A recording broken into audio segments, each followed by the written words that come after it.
नमस्कार मित्रों, एक बार फिर से स्वागत है आपका हमारे इस YouTube चैनल आयुष भक्ति दर्पण पर। तो मित्रों, जैसा कि हम सभी यह जानते हैं कि मां दुर्गा का दूसरा रूप ब्रह्मचारिणी है, जिनकी पूजा नवरात्र के दूसरे दिन की जाती है। और आज की इस वीडियो में हमने आपके समक्ष देवी ब्रह्मचारिणी की एक छोटी सी कथा पेश की है, जिसे आपको एक बार जरूर सुनना चाहिए। लेकिन मित्रों, वीडियो में आगे बढ़ने से पहले अगर आपने अभी तक इस धार्मिक चैनल आयुष भक्ति दर्पण को सब्सक्राइब नहीं किया है तो यार प्लीज अब देर न करो, बस अब तुरंत कर लो सब्सक्राइब और कर दो एक प्यारा सा कमेंट, क्योंकि इस तरह की वीडियोस हम आपके लिए अक्सर लाते ही रहते हैं। तो इतना तो आप हमारे लिए कर ही सकते हैं। तो चलिए अब शुरू करते हैं। मित्रों, यहाँ पर ब्रह्म शब्द का अर्थ तपस्या से है। ब्रह्मचारिणी अर्थात तप की चारिणी, यानी कि तप का आचरण करने वाली। वास्तव में देवी माँ का यह रूप पूर्ण ज्योतिर्मय और अत्यंत भव्य है।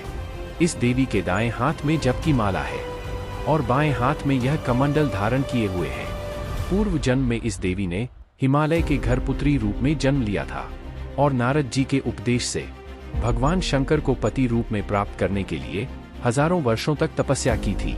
इस कठिन तपस्या के कारण ही इन्हें तप करने वाली देवी अर्थात ब्रह्मचारिणी नाम से अभिहित किया गया। 1000 वर्ष तक इन्होंने केवल फल फूल खाकर बिताए और 100 वर्षों तक केवल जमीन पर रहकर शाक पर निर्वाह किया।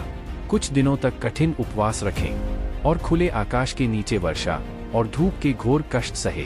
3000 वर्षों तक टूटे हुए बिल्व पत्र खाए और भगवान शंकर की आराधना करती रही।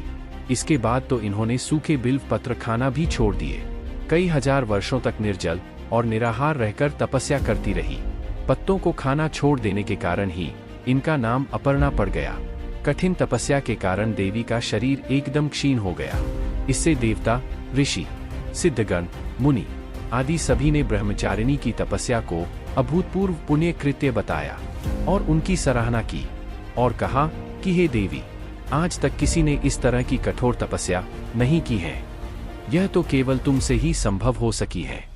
तुम्हारी मनोकामना निश्चित ही परिपूर्ण होगी और भगवान चंद्रमौली शिवजी तुम्हें पति रूप में प्राप्त होंगे। अब तपस्या छोड़कर घर लौट जाओ, जल्द ही तुम्हारे पिता तुम्हें बुलाने आ रहे हैं। मित्रों, पुराणों में मां दुर्गा के इस रूप के महत्व का वर्णन काफी विस्तृत रूप में मिलता है, जो अत्यंत रोचकपूर्ण है।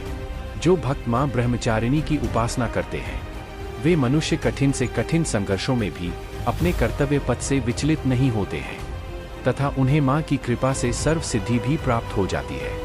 आशा करता हूं कि नवरात्रि के दूसरे दिन आराधना की जाने वाली देवी मां ब्रह्मचारिणी की ये छोटी सी कहानी आपको पसंद आई होगी।